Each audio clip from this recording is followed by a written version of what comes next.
Welcome. Hello. It's time for Blocktalk. We are on Bitcoin block 429,703, and being a special occasion, we're also on Ethereum block 2,254,993. Zero uncles. Yeah, we got a couple quick sponsors here. Bittrex, best altcoin exchange around. They even have Ethereum pairs. So if you want to go to some awesome dApps like Digix, you can trade directly with Ether. Or if you want to, go to and from Ethereum Classic, if that's your deal, want to trade on principles, you can do it there too. Cool. And then we have Syscoin. They're building a marketplace on their blockchain. You can list all your assets. They got a bunch of different features. Yeah, check it out at syscoin.org. As usual, you guys have any questions, feel free to post them in the chat. Thanks, Gino, for the tip that looks like you just sent. You're the man. And without further ado, okay, hi, I'm Alex, your regular host. But we got an awesome guest in store for us today. Back again on the show, we have Vlad Zamfir. Hey, Vlad, how you doing? Hey, I'm doing great, Alex. How are you doing? Fantastic. We got one quick follow-up question from the last show. One guy wanted to know if you're still single. One guy wanted to know if I was still single. Well, I don't know if it's a guy or a girl. I can't tell from its avatar. Yeah, I'm single, but I'm not really looking. I'm looking for research partners. Okay, well, you're gonna be DevCon's most eligible bachelor. All right. Well, take us away. I'll shut up from now on. I'm sorry for speaking. It's all you know. All right. Well, I don't really know what everyone wants from me. I know some people want me to talk about Casper, and I guess you guys don't want me to stand in front of the camera. No, it's a good shot. Go for it. It's fine either way.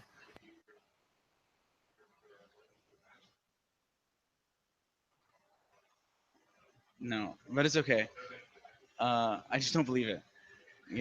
I think everyone minds.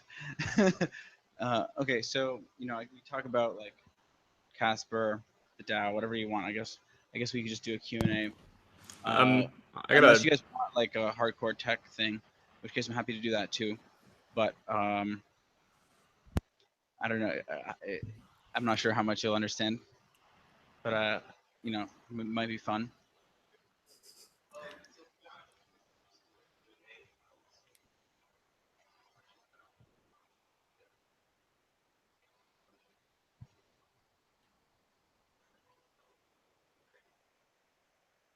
Sure. Yeah, I mean that sounds easy for me. Great. So who's got a question? What's Casper? That's a good one. So Casper is a proof of stake consensus protocol and like blockchain architecture. It's based on like security deposits and basically this concept of betting.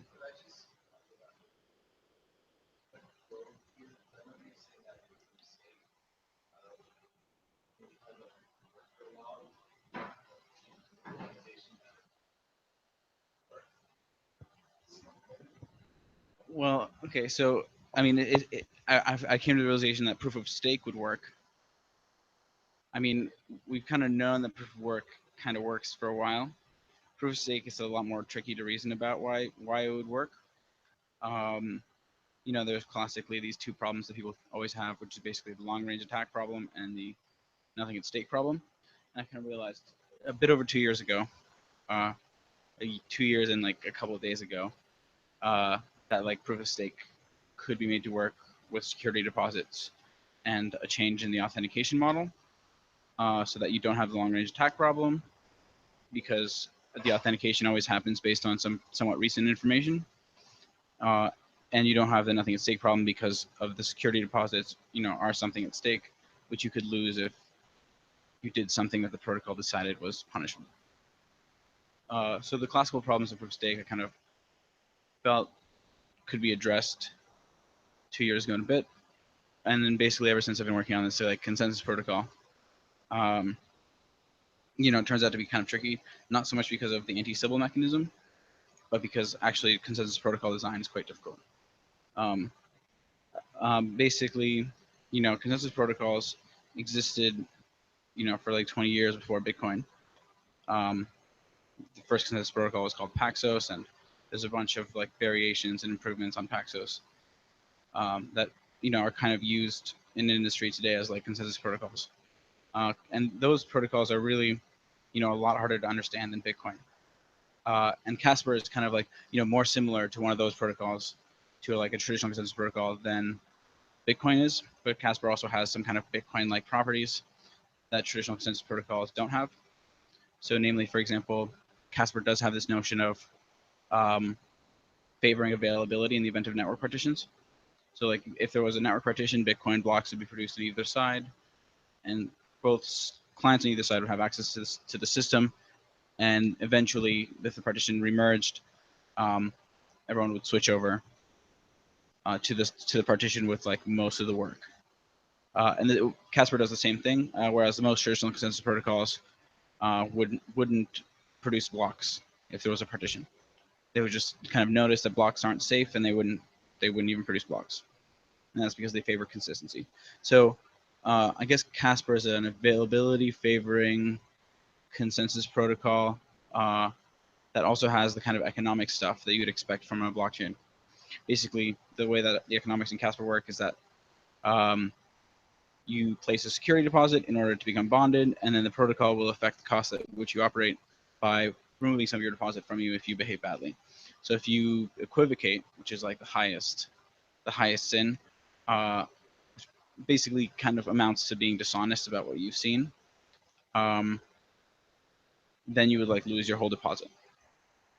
If you're offline, then you would lose like some of your deposit. If other nodes are not offline, you'll also lose some of your deposit. So there's some incentives that are kind of added to this consensus protocol that we're working on in order to kind of make sure that it works in a public network. Because the issue with the public consensus protocol is that you have to make sure that Byzantine faults are disincentivized, because there's no way to make sure as a network administrator that the nodes are correct. And so you kind of need to punish bad actors, as opposed to kind of having a normal Byzantine fault tolerance consensus kind of approach where you would just kind of set up the network and like assert that no more than some fault tolerance amount of nodes would go down or behave maliciously. In an economic context, maybe that assumption isn't so realistic because it's an open network and you can't really defend that. We can't really guarantee that assumption. And so instead we kind of move to economic thinking and say, what we would like to do is cover faulty behavior with disincentives. Any behavior that isn't the kind of behavior that the protocol would like for its clients is something that like should be punished economically. And like that's how we kind of get the like anti-civil properties and how we really guarantee security on an open network. But the consensus protocol aspect of Casper is kind of separate and could be run in a non-economic setting, and does solve the consensus problem as like traditionally defined. At least in some versions of Casper. We still have like multiple versions around. Juan, do you have a question?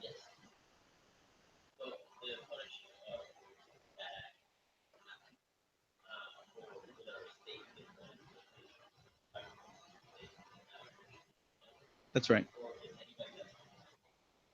So the question was, is anybody that's holding coins subject to these like incentives, or only people who stake them? And yeah, you basically stake them, which basically is putting them on deposit. So you have like some deposit. It's going to be like a few months at least that you have to keep your coins there and be basically exposed to this incentivization, which means that like you should have a validator online, and your validator shouldn't misbehave. Yeah, you get some kind of return for it, which basically should make up for your operating expenses and your capital costs of having the locked up ether.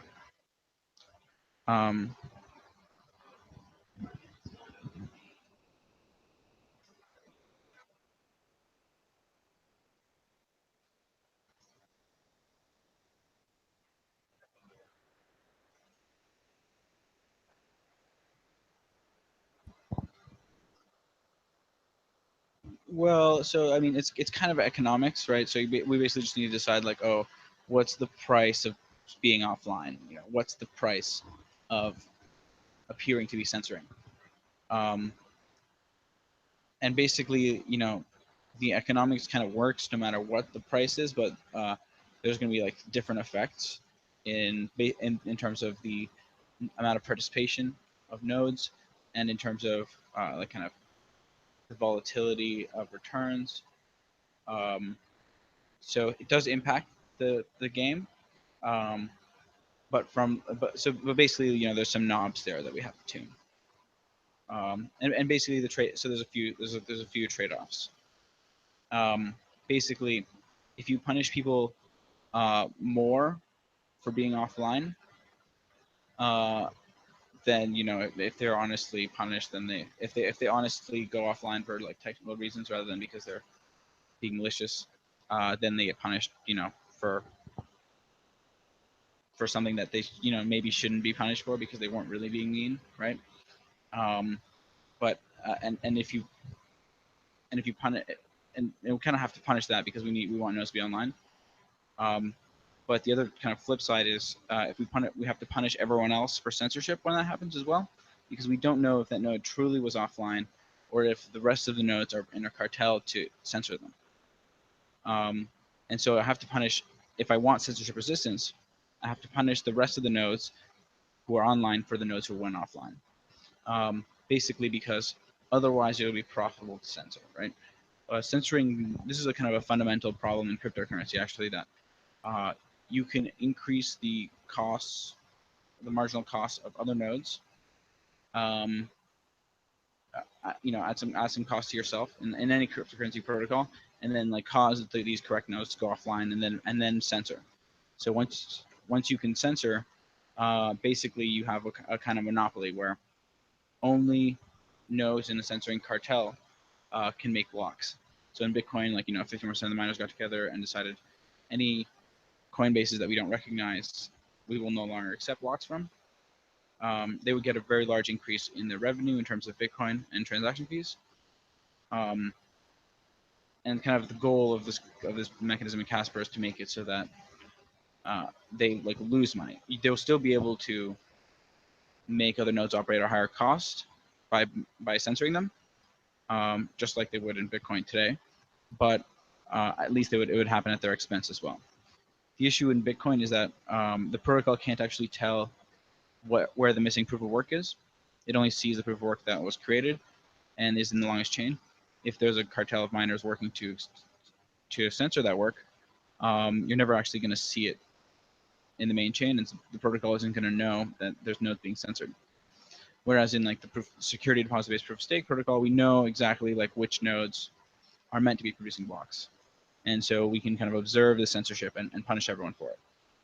And so basically these types of these are kind of the knobs that I'm mostly concerned with.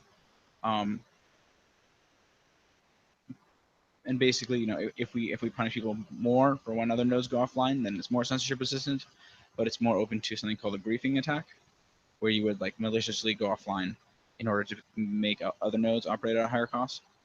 And so, you can, and if you make other nodes operate at a higher cost, you can potentially make them go offline and increase your control of the protocol. But on the other hand, once you have control of the protocol, at least like once you have enough to censor, which is like 50% or more, then you'll get punished for censoring. And that's kind of the trade-off, right? You can allow griefing, which will let people go from like a smaller percentage of the pot to more, and disallow censorship, which stops people who have a majority from like, making everyone else go away. Or you just have like a flat line where basically like it doesn't cost you to appear to be censoring, but also you can't be griefed. So I think we're gonna have some censorship resistance incentives in there. Probably not too much though, because people will be like upset if they lose a lot of money because other nodes went offline. Because in some sense it wasn't in their control, right? But Casper is like a trust game in the sense where everyone kind of puts their money together, you know, and bids it on their and bets it on their like collective ability to coordinate and come to consensus on the state of the virtual machine.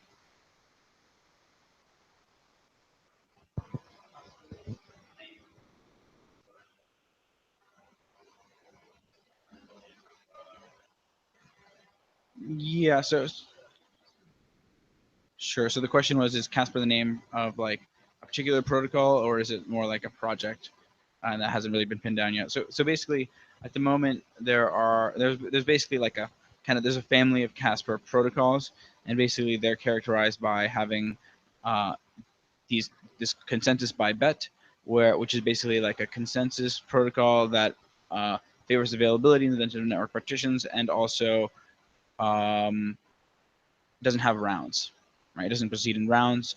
Like one node can make many more blocks, or sorry, many more bets, than another one, and it's still kind of, you know, kosher. So it's availability favoring consensus protocol that isn't based on rounds. And I don't know if there are such protocols that don't fit inside this framework that we come up with. So basically, it's a family of protocols, and there's kind of active development right now on like 3 versions of it. Vitalik is working on his proof of concepts. I'm working on a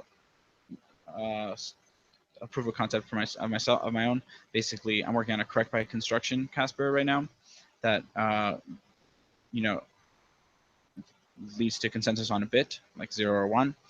And I'm hoping to have it implemented by DevCon. Vitalik is working on his like version of Casper that he's built on Pi Ethereum in order to kind of have consensus on the whole virtual machine, and he's been focusing on the economics. And his consensus kind of works in a partially synchronous model. And you know, it's kind of a little bit more heuristics based than the thing that I'm working on right now, which is the correct by construction asynchronous version of Casper, which decides on like a bit in an asynchronous network, and is like correct by construction, which basically means that I kind of specify the protocol by giving a proof of some kind of property, as opposed to creating a separate proof obligation after I specify the protocol that the protocol is correct. So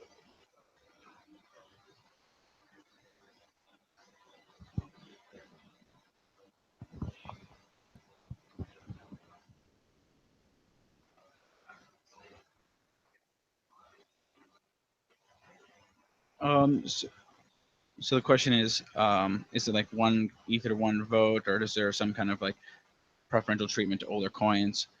Basically, you know, it's one ether on deposit, one vote. But the way that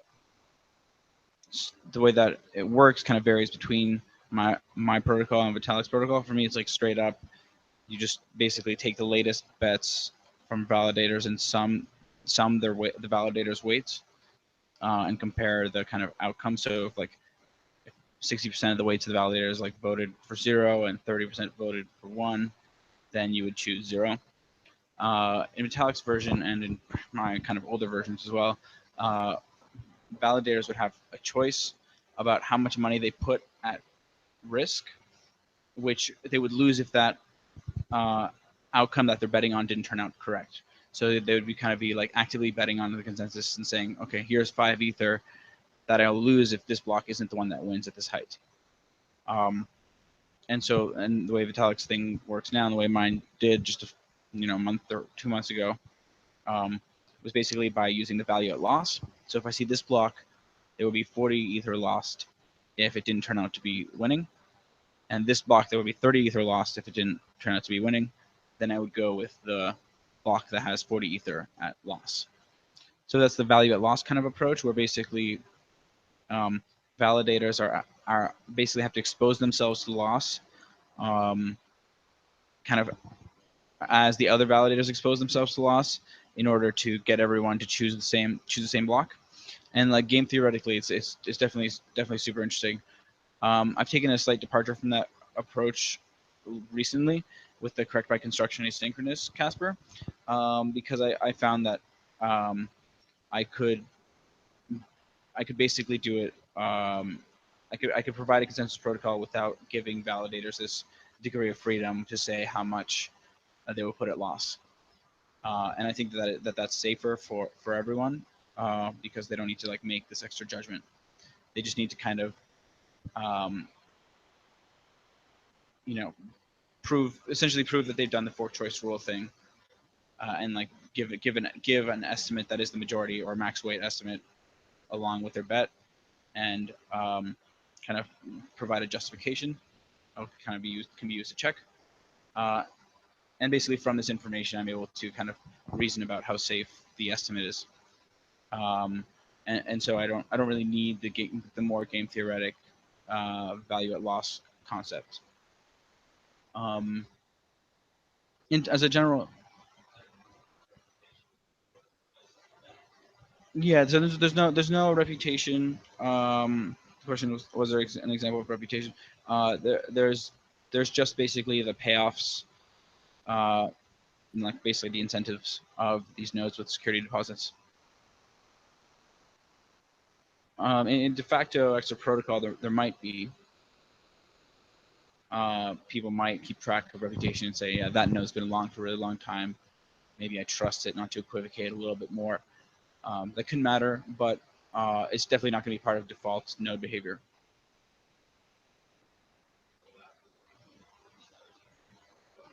Yeah.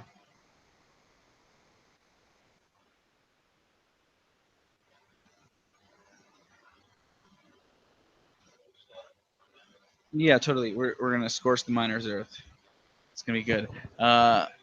So basically, we're gonna do a tiered rollout where at first the miners still produce the blocks, but the proof of stake is what's used to kind of converge and agree on their order and the state, and then like we won't even need the miners to produce blocks anymore. And basically, what I kind of hope is that in the kind of long term, for the size of the economy that we have now of miners, that we would be able to service like 1,000 shards at least, right? Where we can have like way more transactions per second for the same kind of size of economy, right?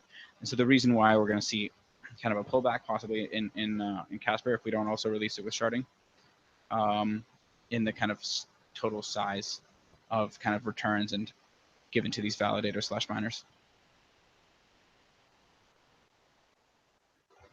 A kind of note on something that was kind of brought up earlier, about kind of choosing a more mechanical approach rather than the more game theoretical one.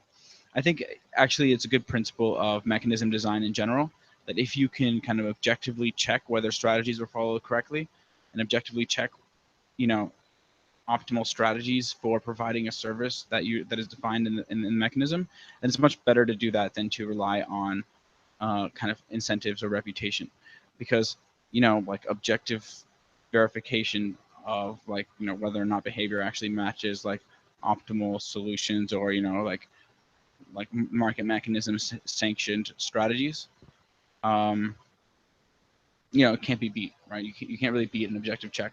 And so I think whenever possible, we should choose mechanisms that objectively check whether market participants are behaving correctly, than to use mechanisms that incentivize them to behave correctly or give them a reputation for whether or not they behave correctly.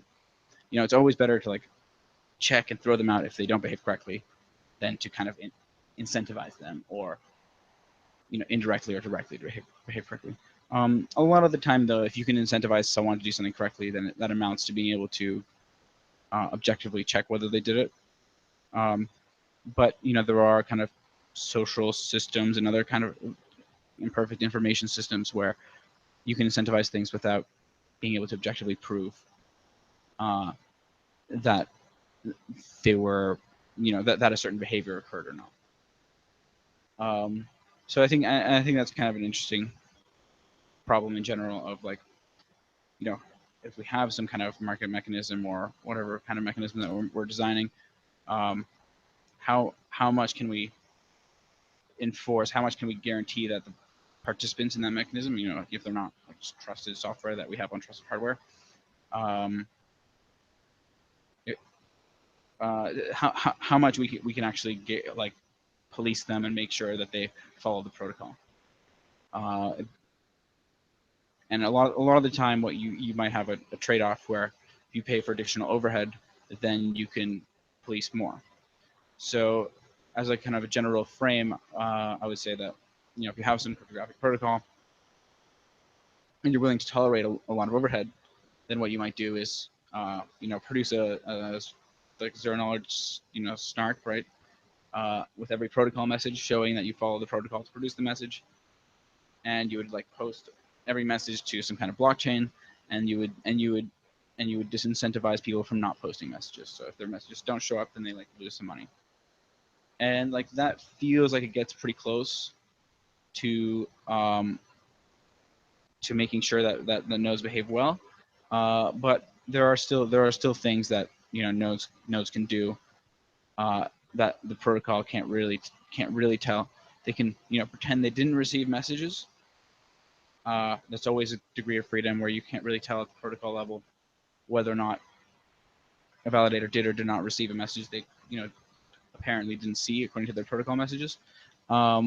There's the issue of kind of equivocation, which is when a node makes a valid protocol message, but they make another valid protocol message to someone else when the protocol says that they shouldn't have. So they kind of fork off in time, where you have like one timeline they do only valid protocol messages, and the other timeline they also do only valid protocol messages, but it really, the protocol says not to do this, right? It says to kind of only stay consistent. So equivocation also can't really be captured by the zero knowledge proofs, but having everything end up in a consensus protocol does really help out with that, because that it'll make sure that everyone sees all these messages and therefore can detect the equivocation. Sure, you have a question?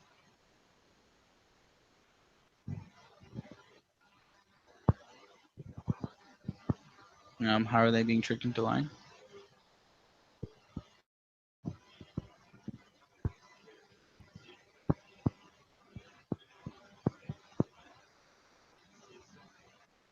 Mm-hmm.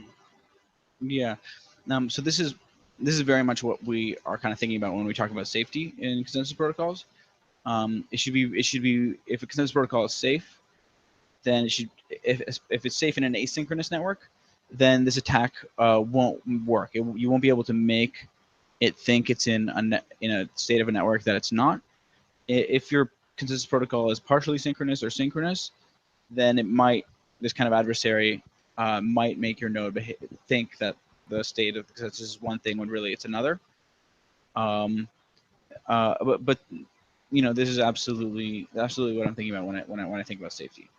And like I've been thinking about safety for consensus protocols quite a bit. In general, I guess the pattern there is some node authenticates some kind of state and then makes some decision based on it. And if they don't authenticate the correct state, then they make some bad decision. And that basically has to do with authentication models in general. So I can't really say much about that in general.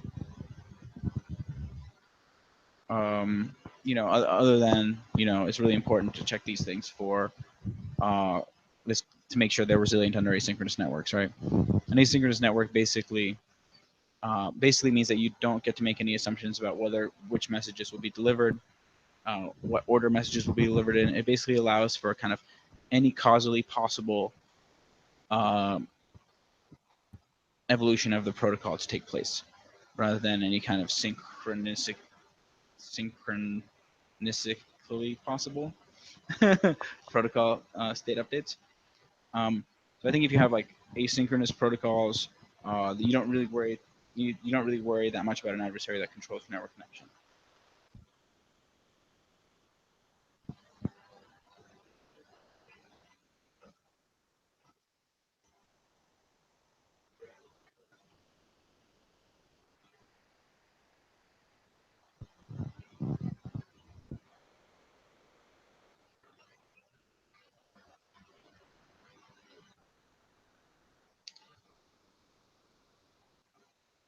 So have I learned any lessons in the theoretical development of Casper?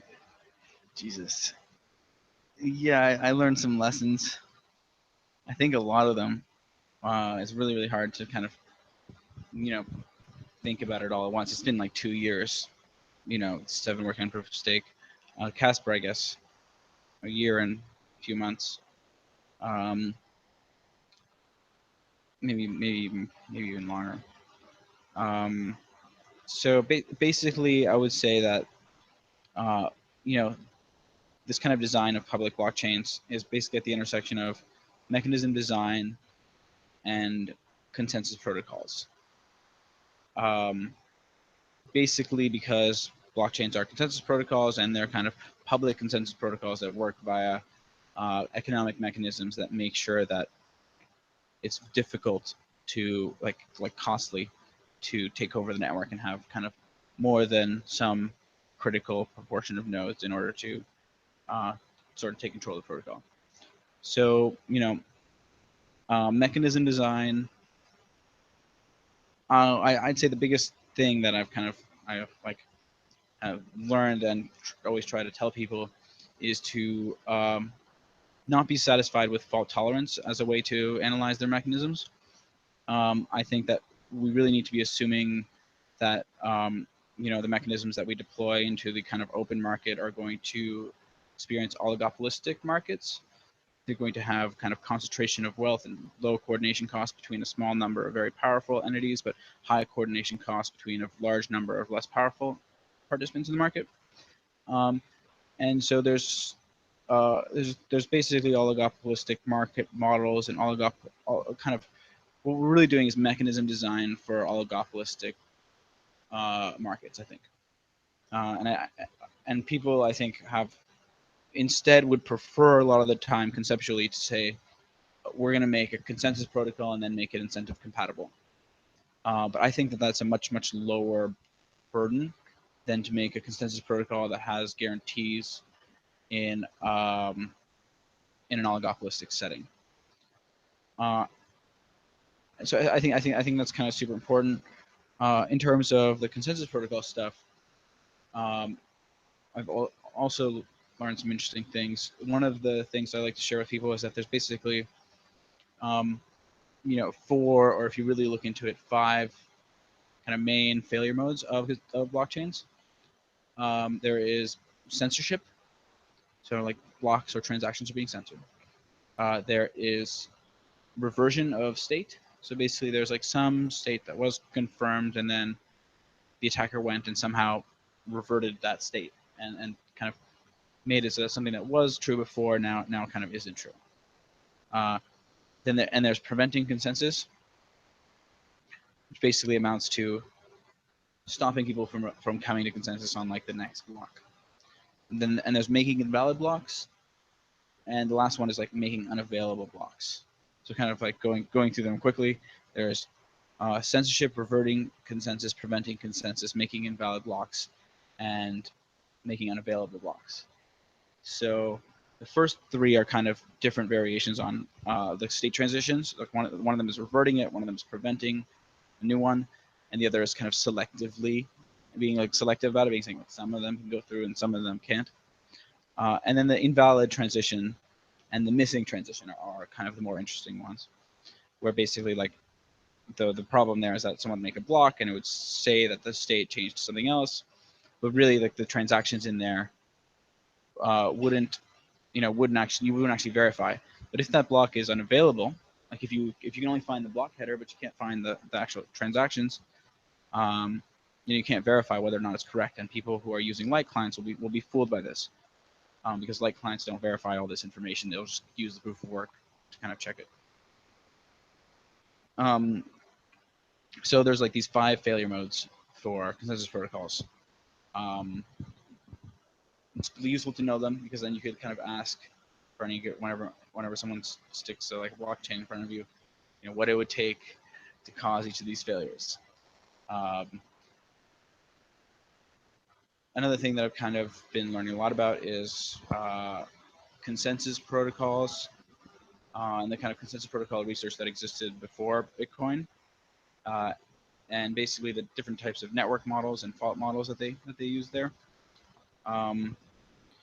Basically, what I found really interesting and useful was to think about the network model in terms of the possible state changes to the protocol. So think about the network in terms of the protocol rather than thinking about the protocol in terms of the network. Basically, what you would say in a synchronous protocol would be something like only protocol, like the network is such that only protocol state updates such that that have this kind of pattern where every node sees messages from every other node in the same round would happen. And so basically you would kind of restrict the state of possible protocol updates to ones that have this kind of communication pattern where all correct nodes get messages from all correct nodes in the every round, and because that's a common pattern in synchronous consensus protocols. So when you an asynchronous consensus protocol basically is a protocol that says, any possible future state of the protocol is allowed and is basically, is kind of tolerated by the protocol. So having, people usually describe an asynchronous network as a network where you don't have any timing assumptions about like network latency.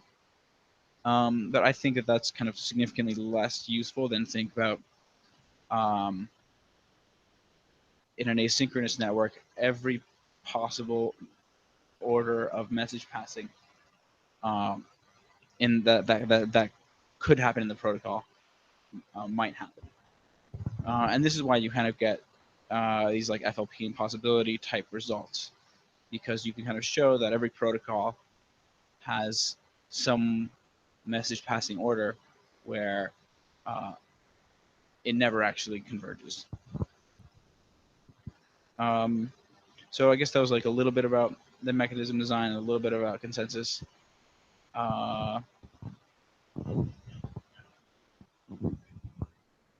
My pleasure.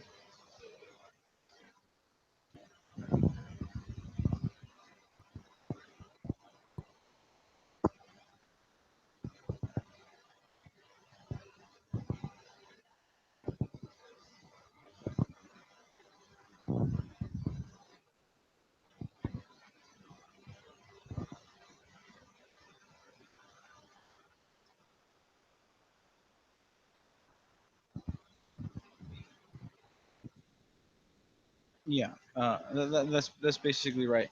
Where like the assumption is which protocol state updates you're allowing.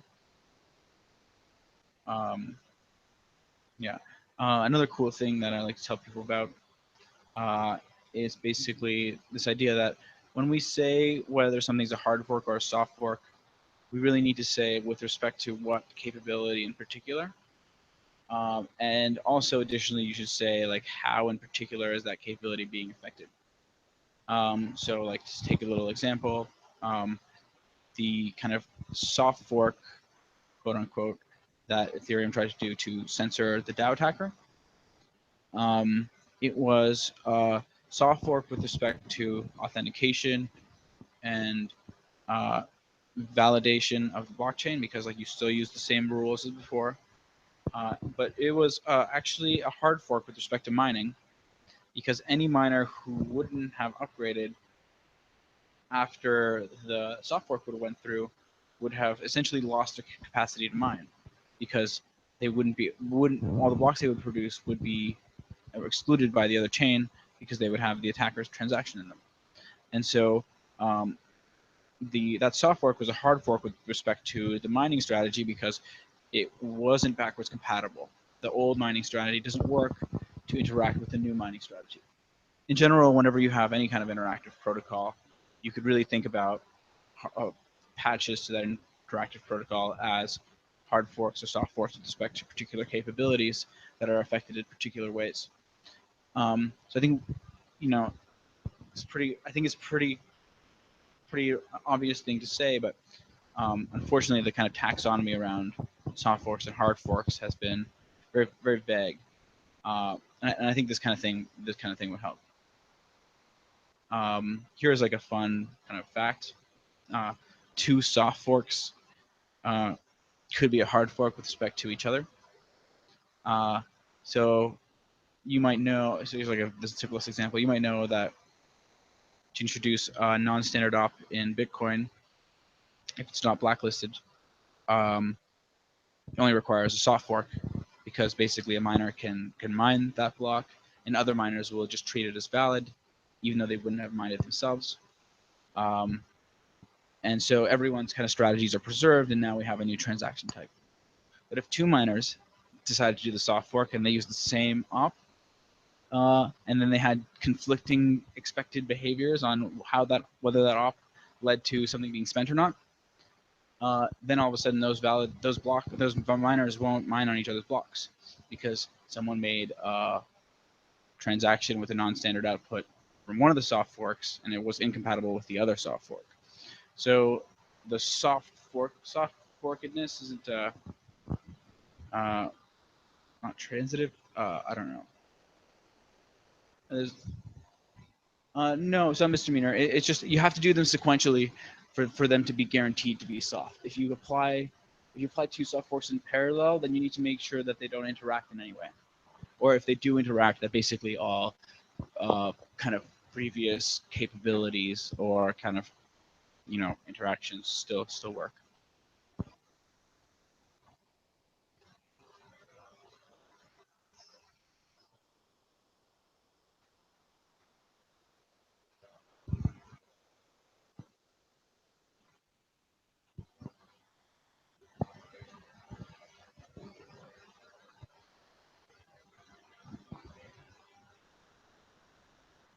Yeah, so that's a good question. So the question is like, doesn't it make sense to do like a hard fork where we just have like a few authorities or some, I guess, some kind of system for governing to do these kind of interventions that we saw for the first time in the DAO hard fork. And I think that that's I don't think that anyone would really accept that. Either like I don't think Vitalik or myself or anyone at the foundation or anyone in the community would really be really happy with that. I think for a few reasons. Basically, because one of the reasons is it really institutionalizes and streamlines the process of something that should be kind of as like accountable and public and kind of representative of clients as possible. So I think that's the really difficult thing about governing the consensus within the consensus, is that we're going to have to specify some kind of mechanism that has some kind of measure on people who are able to vote on decisions. But none of the measures that I've been able to think of, or that anyone that I've heard has really convincingly been able to think of, are actually guaranteed to represent client interests. Clients in the sense of like, this like hypothetical future client who will be using dApps all the time, but not ever holding any ether, not ever mining.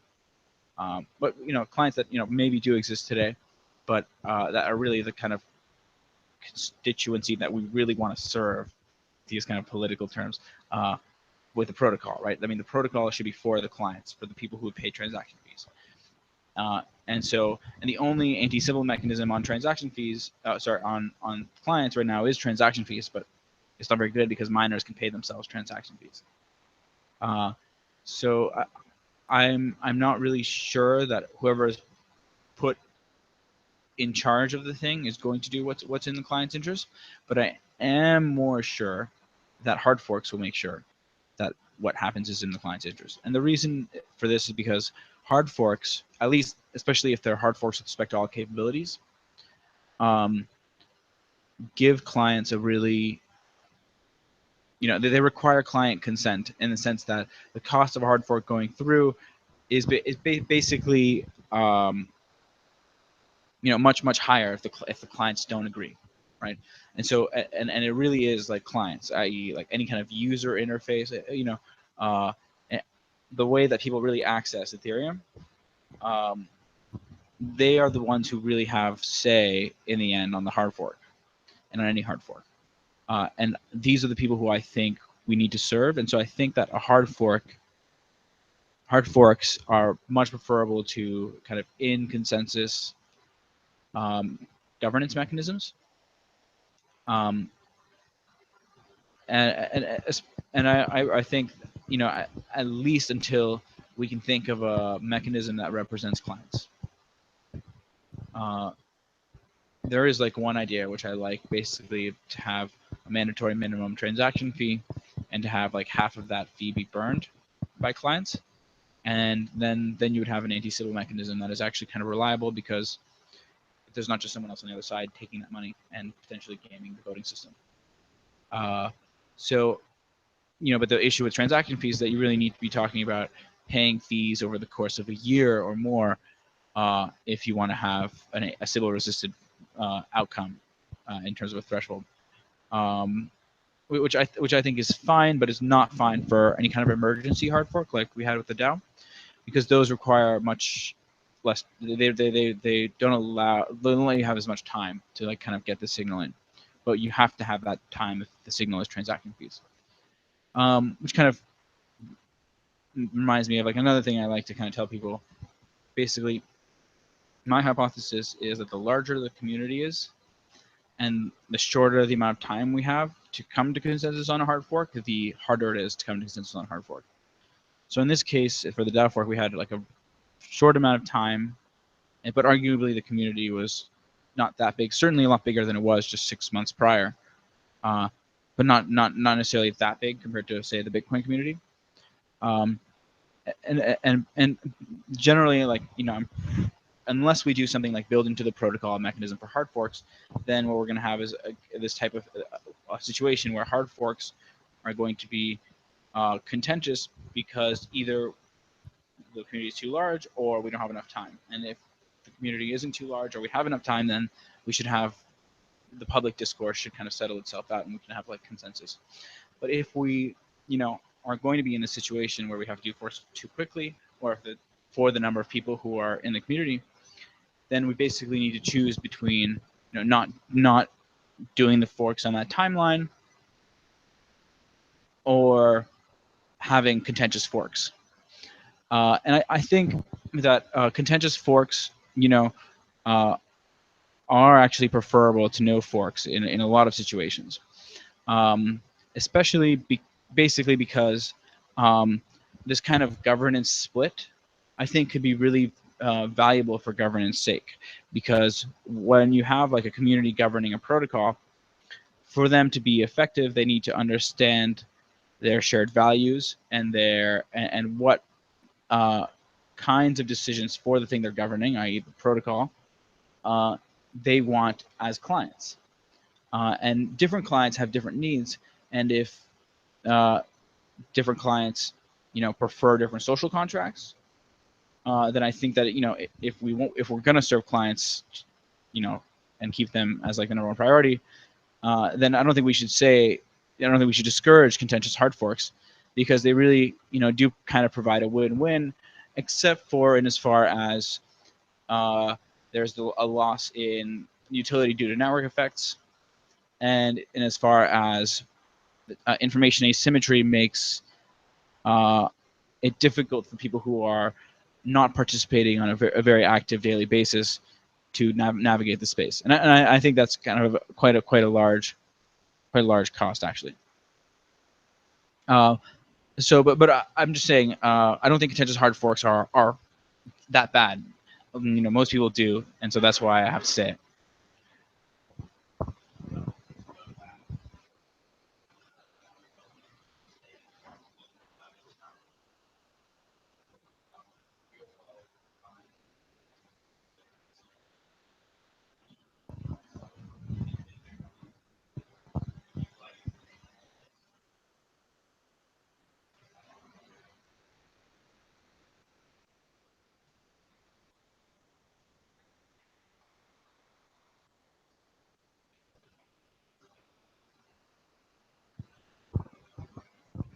Yeah. So I mean, we do it literally in exactly the same way that Bitcoin does. I mean, the way that Bitcoin does is with the timestamps on the blocks, right? Oh, sorry. I had to repeat the question. Yeah. So the question was in terms of basically like, you know, timestamps and like synchronicity, like how do we stop the system from running off really fast into the future? You know, giving the example that Bitcoin miners would love for the blocks to go faster, but they're kind of rate limited, and so they can't. But basically, the way that works in Bitcoin is that every block has a timestamp, and the timestamps are used to kind of check whether there were too many or too few blocks in the last 2 weeks produced, and then they would like adjust the difficulty in order to kind of try to keep it at 10 minutes. But if there's a cartel of miners that have like 100% of the hash power, they can fudge the timestamps and make it go faster. The question really is like to what extent would clients notice it and freak out? And basically, this is the kind of concept that we want to use in Casper. Basically, that clients care about these timestamps and will not accept interacting with the system if the timestamps are too far ahead or too far behind.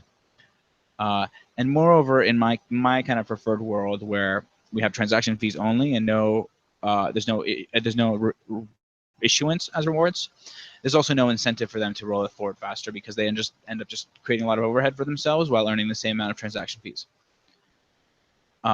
Because basically their source of revenue are these transactions, which are being motivated presumably by something other than wanting to give the validators money. But in terms of the kind of asynchronous consensus protocol that I was just talking about, basically the safety definition that I'm giving is asynchronous. It doesn't rely on any of the timing assumptions.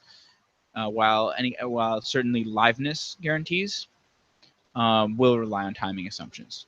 So if you want to know how fast your transaction will be finalized, like I'll need to make a timing assumption to like tell you in like a theoretical kind of model.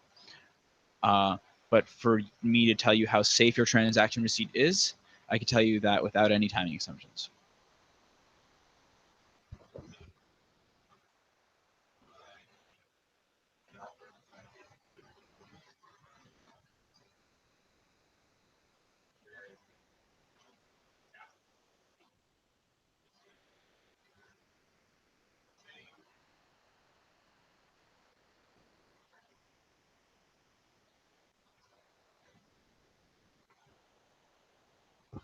Yeah, so the question was like, in terms of contract development, like how will things change when we move to Casper? Basically, pretty much everything that you do today will be still supported, but there will be some additional there will be some additional opcodes that basically just like refer to kind of stuff in that like Casper will expose to the virtual machine.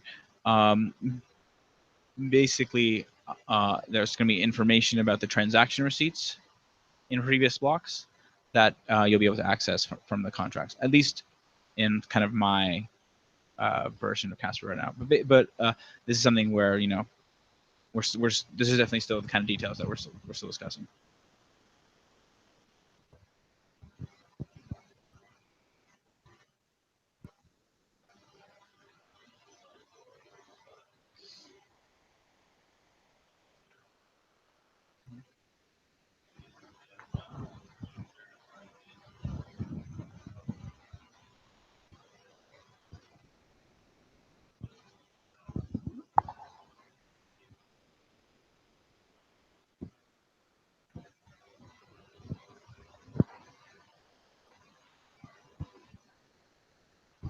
Yeah, so I actually think Casper is going to be a nice solution for kind of non-public consensus protocols. And basically, like you just set it up on your trusted nodes, and you could even you could even specify your trust model in a very fine-grained way, where you say, okay, this is the node I trust never to equivocate. These are the nodes that I don't necessarily trust not to equivocate, but I trust to communicate to clients. And you could basically make it so that clients only accept receipts when like that node in particular must equivocate in order to change their receipts. So I think, I think it's going to be a nice solution. The main question really is about the kind of overhead and, but I think that'll be tunable as well. We'll see. Basically, I think actually, especially for private consensus. Where if you only have like 10 nodes or less, I think I'm sure that Casper will be fine. But the issue with all this stuff always is like there's a lot of software that's required to have systems be like really production systems. But certainly by the time that Casper is like on the public network, it'll also be ready for private networks.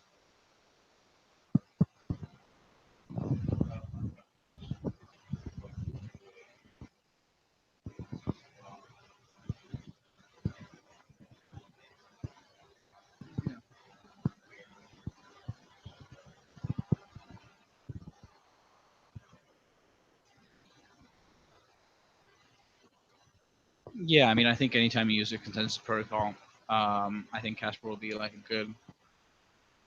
good candidate. Basically because it's asynchronous. You know, I'm pretty sure. So for now, it's leader free. I'm pretty sure I'm gonna be able to maintain leader free while I replicate a virtual machine. And so then it'll be like asynchronous and leader free. And I think that's pretty cool, and also business default tolerant.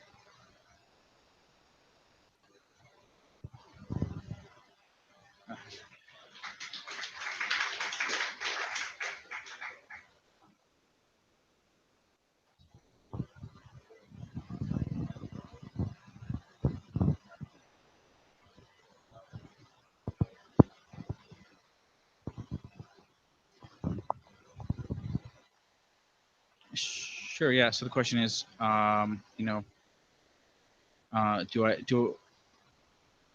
I think that like Ethereum will do like something like Lightning Network / what do I think about Lightning Network? So there's a bunch of research going on right now into something called state channels, which is basically the Ethereum equivalent of payment channels, just kind of pairwise, two parties getting into a contract agreement off chain, which they could like kind of redeem at any time against the chain to like update the contract state there. And I think that research is coming along well. So I think that we will likely see some interesting layer 2 stuff in the pretty near future. In terms of Lightning itself, I've heard whispers that there are people implementing it on Ethereum, but I haven't been able to verify anything. It's just kind of really hearsay at this point. But definitely like contracts do provide an area like somewhere where you could implement Lightning, because you get to store like transaction hashes and stuff directly in there. I mean, you can work around the malleability problem that we have in Bitcoin. But I don't think that Ethereum is like a payment system. And so I really hope that, and I'm really excited for Lightning. Really, the main issue I have with Lightning is that it incentivizes censorship. So like if I have a majority of the miners under my control, then I can like steal money from Lightning by basically buying a bunch of Dogecoin on Lightning and then not allowing the redemption transactions to hit the chain. It's basically Lightning is netting without settlement, and it doesn't really work if you can't settle, and 51% or more of the miners could prevent you from settling. So that worries me somewhat. Although my understanding is that Bitcoin miners like Bitcoin and they don't want to screw it. But just theoretically, from mechanism design point of view, Lightning unfortunately incentivizes censorship. But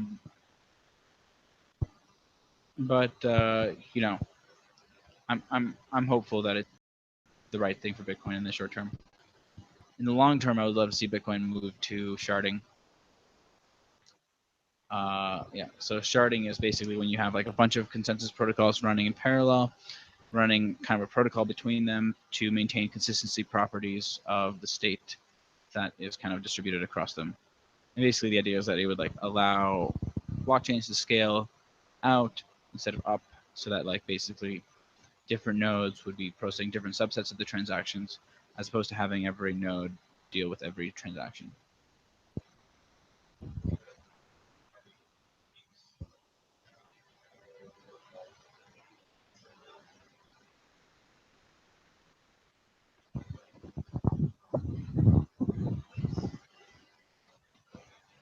Yeah, so the question is like, would sharding like replace kind of level 2 protocols? And basically like the short answer is like no. Uh, you know, sharding has some particular set of properties, and channels have like another, and they're kind of orthogonal. But in as far as like so I would say that like state channels provide a kind of latency and like custom trust model uh, and kind of cost reduction that like is always going to be there. Um, but what I also don't want people to think is that that payment channels are a substitution for sharding. Basically, because like while they do scale the application somewhat, it doesn't actually scale the blockchain. It doesn't actually scale the number of settlement transactions that it could be done, the number of like base level blockchain transactions that could be done. And I think that that's really like what we should be trying to do. Rather, like as kind of like researchers and architects, we need to try to make the thing fundamentally scalable rather than kind of scalable on an application by application basis if you can solve a channelizability problem. Cool.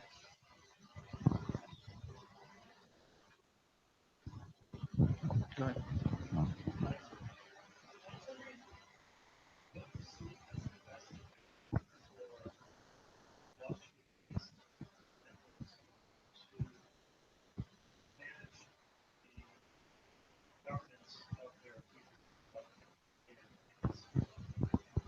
Great question. So the question is, how do I see that it might be best for our blockchain communities to govern the development in a decentralized manner?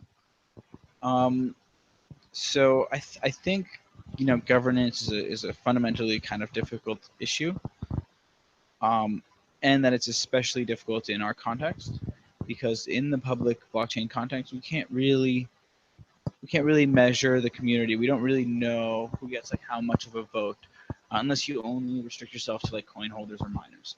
Um, if we were to able to measure, then it would be easier because we can have like a defined like fair institution for like here's how you vote and then decide on like how things are governed.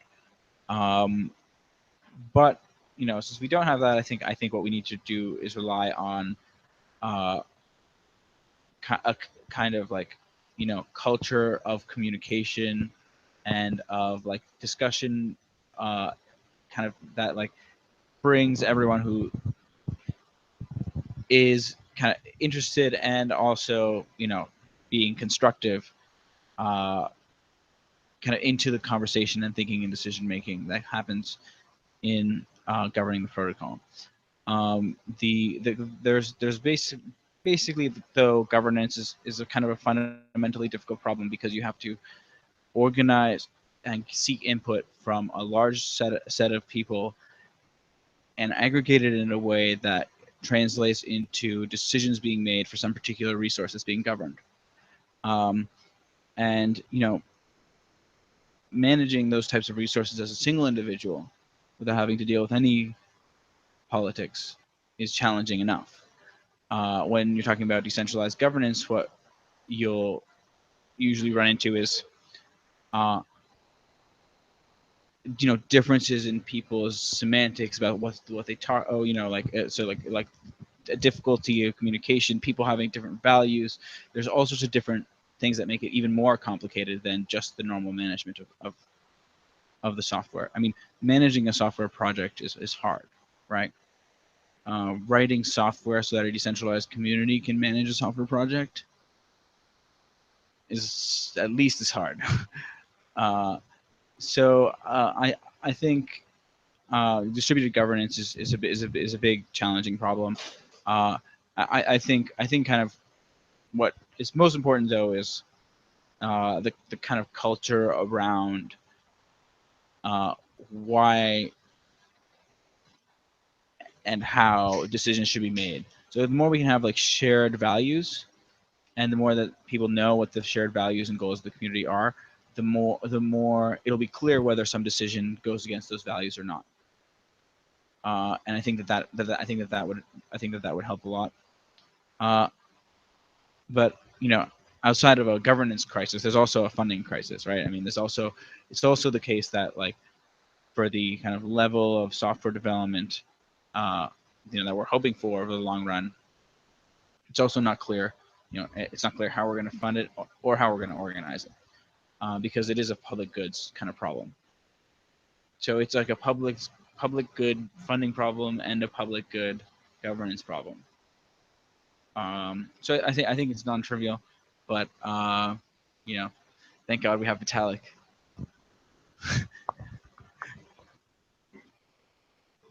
And the Doge.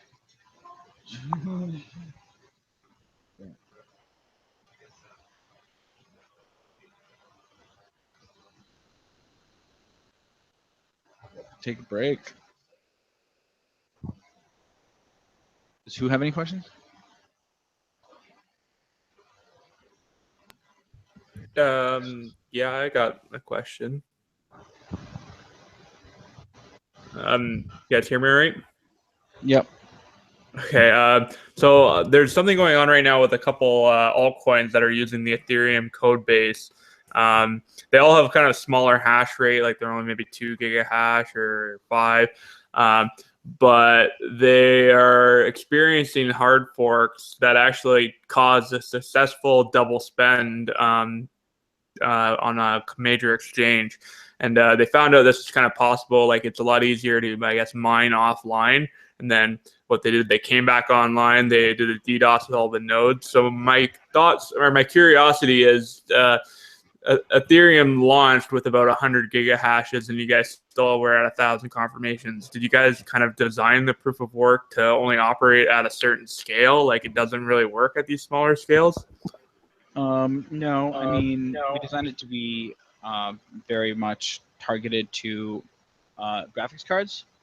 So basically, what that means is that like if someone has more graphics cards than you do, then they have like more hash power. And you describe these as hard forks, but I guess they were really double spends and not hard forks. I mean, it wasn't like the attack involved upgrading the software that the exchange was running. It was just kind of mining off chain. I mean, this is just really what happens with any kind of proof of work system with not enough hash power for the. But the reason why most of the time it's okay is actually because people don't bother to attack these things. I don't know why in this case they did. Maybe they saw that the hash rate was. Maybe they just did a profitability calculation. I have no idea. Well, the developers of these two projects are speculating that it's a preemptive strike, like they're doing testing before going after larger chains like Ethereum Classic. But who knows?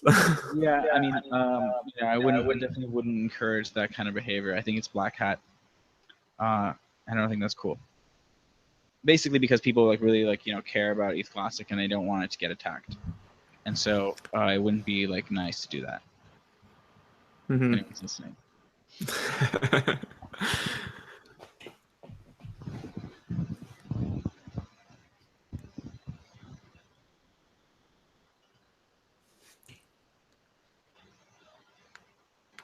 Yeah, actually, so Casper has block finality, and finality basically means that your transaction can come to a state where it can't be reverted, no matter what cost your adversary were to incur.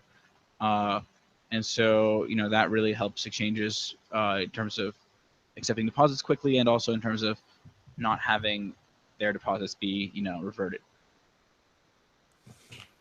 Any traditional consensus protocol has this property. Bitcoin is kind of novel in some sense that it's a consensus protocol that doesn't have this property at all. I mean, I'm not 100% sure if there haven't been consensus protocols before that are just kind of hardening the consensus as opposed to kind of deciding. But definitely Bitcoin is the only one that I know about that does that. Paxos, Raft, kind of Tendermint, all these consensus protocols, traditional consensus protocols, have finality.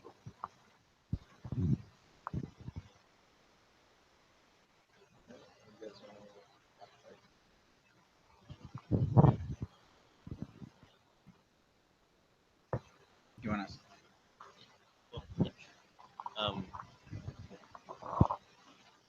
So there's a criticism of Bitcoin's sort of network topology and the way that they kind of work on transferring sort of transactions and mining and validating, and which is that they don't have a kind of economy of their own. Like you don't get to sort of buy validation sort of resources from the other node, right? There's no internal network, right? The only network is transaction paid to the miners, and then the money is moved, right?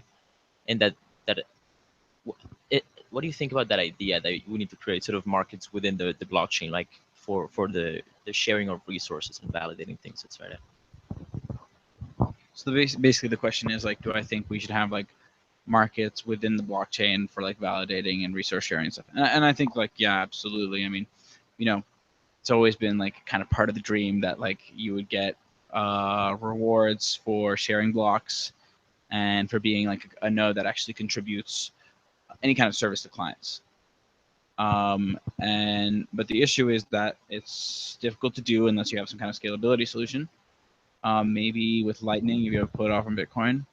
Maybe with like sharding plus channels, maybe we'll do it on Ethereum. The issue is that we're talking about a lot of payments. And payments have to be made for very small amounts of money. So you need the kind of micropayments infrastructure to pull this off. So basically, yes, we totally need that, but the tech just, isn't there just yet. But hey, we've got time.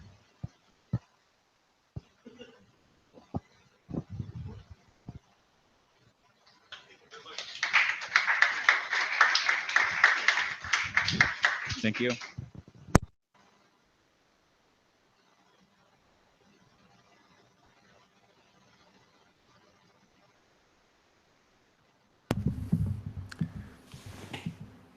All right. Yeah, no, that's good. Thanks so much, Vlad. I guess take a little break here. Not really many questions in the live chat. But for the most part, yeah, this is good discussion. Thanks for everyone for the questions in the audience there. Jared, thank you for tweeting out the questions and topics as we couldn't quite hear them all online here, but I'll annotate the video afterwards.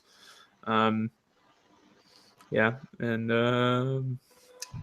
let's see.